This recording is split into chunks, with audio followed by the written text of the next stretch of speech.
नमस्कार, मैं हूं रवि तिवारी और आप देखना शुरू कर चुके हैं लोकल टीवी। आपको बताना चाहूंगा कि हमने लगभग 1 घंटे पहले एक खबर ये दिखाया था कि जो बीजेपी के जो दिग्गज हैं, बीजेपी के दिग्गजों ने बीजेपी संगठन यानी देवभोग का जो संगठन कार्यालय है वहां पर पहुंचकर आवेदन करना शुरू कर दिया है। हमने हमारे खबर में दिखाया था कि बीजेपी के जो मंडल अध्यक्ष है देवभोग के ब्लॉक के, जो देवभोग मंडल के अध्यक्ष है जगमोहन पटेल जी, उनके पास दावेदार, चाहे पंच के दावेदार हो, सरपंच के दावेदार हो, पार्षद के दावेदार हो, नगर पंचायत अध्यक्ष के दावेदार हो या जिला पंचायत सदस्य के दावेदार हैं, अपना जो आवेदन है आवेदन पेश कर रहे हैं और आवेदन पेश करने के दौरान वे टिकट की मांग बीजेपी से कर रहे हैं। बीजेपी ने टिकट के लिए अभी से ये कह सकते हैं कि जो आवेदन लेना शुरू कर चुका है, आवेदन का दौर बीजेपी में शुरू हो चुका है, लेकिन कांग्रेस में टिकट को लेकर किसी भी तरह की जो प्रक्रिया है अभी तक शुरू नहीं हो पाई है। हालांकि जो नाम है, अभी से नाम नगर पंचायत अध्यक्ष के लिए जो नाम है, नाम सामने आने लगे हैं। कांग्रेस से जो प्रबल दावेदार के रूप में राजेश तिवारी जी का नाम आ रहा है, अरुण सोनवानी जी का नाम आ रहा है, वेणु डोंगरे जी का नाम आ रहा है, बिलभद्र यादव जी का नाम आ रहा है। ये करीब 4 ऐसे नाम हैं जो अभी तक कांग्रेस में प्रबल दावेदार के रूप में ये नामों की चर्चा है। वही बीजेपी में हम जब वहां पर पहुंचे थे, जहां पर हमने इस समाचार को बनाया था, मंडल कार्यालय, जहां पर मंडल कार्यालय बीजेपी का देवभोग का मंडल कार्यालय है, वहां पर 2 नामों ने वहां पर नगर पंचायत अध्यक्ष के लिए जो आवेदन की प्रक्रिया है कर दिया है। पहले नाम है बीजेपी के वर्तमान में जो निर्वाचित नगर पंचायत के अध्यक्ष हैं अनिल बेहरा जी ने आवेदन किया है। अनिल बेहरा जी टिकट चाह रहे हैं कि बीजेपी मुझे मौका दे तो मैं फिर से चुनावी मैदान पर आऊंगा। इसके साथ साथ दीपा अरविंद तिवारी, ये भी एक नाम है, श्रीमती दीपा अरविंद तिवारी, ये भी चाहती हैं कि पार्टी उन्हें मौका दे तो ये भी चुनावी मैदान पर आएंगी। इसके बाद जब हम रिपोर्टिंग कर रहे थे, रिपोर्टिंग करने के बाद जब हम वापस लौट रहे थे और वापस लौटने के दौरान हम एक गुपचुप ठेला में रुके और इसके बाद हमने गुपचुप खाया। गुपचुप खाने के दौरान जब हम हाथ धोने के लिए पानी लेने जा रहे थे तो वहां पर एक करीब 7 से 8 लोग थे और 7 से 8 लोग चर्चा कर रहे थे। मैं ये नहीं बताऊंगा कि वे व्यक्ति कहाँ के थे, कहाँ के निवासी, ये नहीं बताऊंगा। उन्होंने भी मुझसे निवेदन किया है कि अभी मैं उनके कहाँ के वो निवासी हैं उनका पहचान ना बताऊं, तो उनके निवेदन के आधार पर मैं पहचान मेरे लोकल टीवी के दर्शकों को नहीं बता रहा हूं।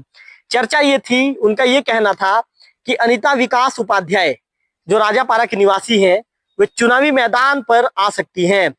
इसके लिए बैठकों का जो दौर चला था, बैठक भी कहाँ चला था, इसके विषय में भी उन्होंने मुझे बताने से मना किया था। तो मैं ये भी नहीं बताऊंगा। जो 8 से 10 लोग वहां पर मौजूद थे उन्होंने ये कहा था कि मैं बैठक की जगह का नाम ना बताऊं, उसे वो प्राइवेसी रख रहे हैं, उनके नाम का जिक्र ना करूं। हालांकि उनका ये कहना है कि वो 3 से 4 दिनों के बाद लोकल टीवी के कैमरे में खुलकर सामने आएंगे और जो बयान लोकल टीवी के पास जारी करना वे जारी करेंगे। तो उन्होंने मना किया है। तो उनके निवेदन के आधार पर हम कहाँ पर बैठक हुआ उसके विषय में भी जानकारी नहीं दे रहे हैं। बैठक भी हो चुकी है। बैठक के दौरान सभी लोगों ने एक राय होकर कहा है कि देवभोग नगर की जो प्रथम महिला सरपंच थी, आपको पता होगा कि आदरणीय श्रीमती रेखा देवी उपाध्याय जी, उन्होंने सरपंच का कार्यकाल यहाँ पर जो बखूबी निभाया था। ऐसे में रेखा देवी उपाध्याय जी की जो बहू है, जो उनकी छोटी बहू है अनिता विकास उपाध्याय जी, श्रीमती अनिता विकास उपाध्याय जी चुनावी मैदान पर आए। इस तरह की चर्चाओं ने जोर पकड़ना शुरू कर दिया है। चर्चा करने वाले लोग ये भी कह रहे थे कि जब से अनारक्षित मुक्त, मैं आपको एक बार क्लियर कर दूं मेरे दर्शकों, देवभोग नगर पंचायत का जो सीट है अनारक्षित मुक्त हो चुका है। महिला पुरुष कोई भी इस जो चुनावी मैदान में आ सकता है।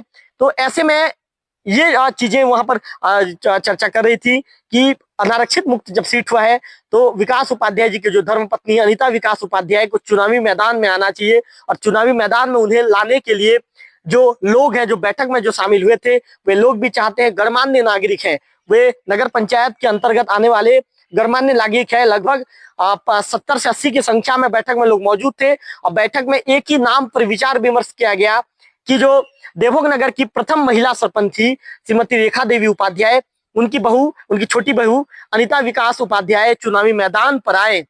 इस तरह की चर्चाओं ने जोर पकड़ना शुरू कर दिया है। वही अनिता विकास उपाध्याय के नाम का जो जब चर्चा चल रहा है, मैं आपको बताना चाहूंगा करीब मैं 3 से 4 जगह, मैं चौक में 3 से 4 जगह रुका था। मेरे कैमरा पर्सन विक्की भी उस दौरान वहां पर मौजूद थे। हमने कोशिश किया था कि कैमरा में उनके बातचीत के चीजों को भी आप तक पहुंचाएं, लेकिन उन्होंने निवेदन कर दिया कि अभी आप कैमरे में हमारे बातचीत के सिलसिले को मत लाइए, क्योंकि अभी इन चीजों को हम गोपनीय रख रहे हैं। इस तरह की बातें उनके द्वारा कही गई। ऐसे में लगभग 4 से 5 जगहों पर ये चर्चा का दौर शुरू हो चुका है। इन चर्चाओं ने जोर पकड़ना शुरू कर दिया है कि अनिता विकास उपाध्याय देवभोग के नगर पंचायत के लिए महिला उम्मीदवार हो सकती है। मैं आपको बताना चाहूंगा कि जो चर्चा करने वाले लोग ये भी चर्चा कर रहे थे कि अनिता विकास उपाध्याय चुनावी मैदान में किसी पार्टी से चुनावी मैदान पर आ सकती है। हालांकि कौन सी पार्टी होगी अब तक क्लियर नहीं है। ये बीजेपी भी हो सकता है या कांग्रेस भी होगा, ये क्लियर नहीं है कौन सी पार्टी चुनावी मैदान पर आएंगी। लेकिन ये बताइए, जो चर्चा करने वाले लोग चर्चा कर रहे थे कि अनिता विकास उपाध्याय किसी पार्टी से चुनावी मैदान पर अधिकृत प्रत्याशी के रूप में चुनावी मैदान में लड़ेंगी। इस तरह की चर्चाएं उनके द्वारा किया जा रहा था। हालांकि हमने इस मामले को लेकर अनिता विकास उपाध्याय जी के परिवार से हमने संपर्क किया, तो उनका कहना है कि इस पर विचार किया जा रहा है, अभी इस पर ज्यादा कुछ नहीं कह सकते। उन्होंने इस तरह की बातें उनके परिवार के द्वारा कही गई और उनके परिवार के एक सदस्य ने हमारा फोन काट दिया। इसके बाद हमने दोबारा उनको फोन लगाया। लोकल टीवी के जो मैं खुद जो बताना चाहूंगा, मैं इसका फाउंडर हूँ लोकल टीवी का, रवि तिवारी, आप तो मुझे जानते ही होंगे। मैंने फिर दोबारा फोन लगाया तो उन्होंने ये कहा कि हमारे परिवार के द्वारा कुछ लोगों के साथ बातचीत तो हुई है। उन्होंने बातचीत होने की बात को नकारा तो नहीं, उन्होंने कहा कि बातचीत कुछ लोगों के साथ हुई है। हालांकि नाम का उन्होंने जिक्र नहीं किया। उन्होंने कहा कि कुछ लोगों के साथ बातचीत हुई है। ऐसे में अब हमारे परिवार के बीच में इन बातों को लेकर विचार विमर्श किया जा रहा है।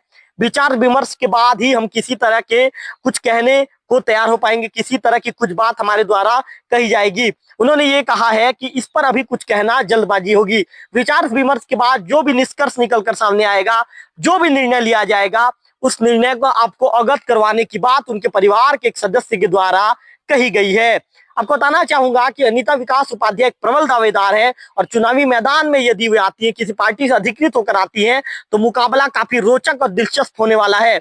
और दिग्गजों का जो खेल है, जो दिग्गज अभी तक समीकरण तैयार कर रहे हैं, उनका पूरा समीकरण धरा के धरा रह जाएगा, उनका पूरा समीकरण ध्वस्त हो जाएगा। क्योंकि अनिता विकास उपाध्याय ये आपको बताना चाहूंगा कि जब से उनके नाम की चर्चा हुई है, कहीं ना कहीं नगर पंचायत का जो समीकरण है, दिग्गजों का समीकरण बिगड़ने लगा है। और ये कह सकते हैं कि जो चुनावी माहौल है, अनिता विकास उपाध्याय का नाम सामने आने के बाद चुनावी माहौल का भी जो ग्राफ भी तेजी से बढ़ने लगा है। जनता चर्चा करने लगी है। ऐसे में देखने वाली बात होगी कि कांग्रेस पार्टी अपना उम्मीदवार किसे घोषित करती है और बीजेपी अपना उम्मीदवार किसे घोषित करती है। लेकिन जो चौक चौराहों पर जो नाम आ रहा है, जो लोग अपने मुंह जुबानी जो नाम ले रहे हैं कि अनिता विकास उपाध्याय को चुनावी मैदान पर आना चाहिए, उस बातों को हमारे लोकल टीवी के दर्शकों तक मैं पहुंचा रहा हूं। ऐसे में आने वाले दिनों में देखने वाली बात होगी कि क्या अनिता विकास उपाध्याय के परिवार से किसी तरह कोई अधिकृत स्टेटमेंट आएगा या किसी तरह का कोई बयान जब उनका सामने आएगा, तभी माना जाएगा कि वे चुनावी मैदान में लड़ने को तैयार हैं। हालांकि उन्होंने चुनाव लड़ने वाली बात को नकारा भी नहीं है। उनके परिवार के एक सदस्य ने उन्होंने ये कहा है कि अभी बातचीत चल रहा है, बातचीत का सिलसिला जारी है, परिवार के बीच में बातचीत कर रहे हैं। यदि कल के दिन यदि सब कुछ क्लियर हो जाएगा, तब पूरी बातों को मीडिया के सामने, तब पूरी बातों को सार्वजनिक किया जाएगा। इस तरह की बातें उनके परिवार के एक सदस्य के द्वारा हमसे बातचीत के दौरान कहा गया है। ऐसे में ये तो आने वाला समय ही बताएगा कि बीजेपी किसे मौका देती है, कांग्रेस किसे मौका देती है। फिलहाल नगर पंचायत देवभोग में पहली बार नगर पंचायत का चुनाव होने जा रहा है और ये चुनाव दिलचस्प रहने वाला।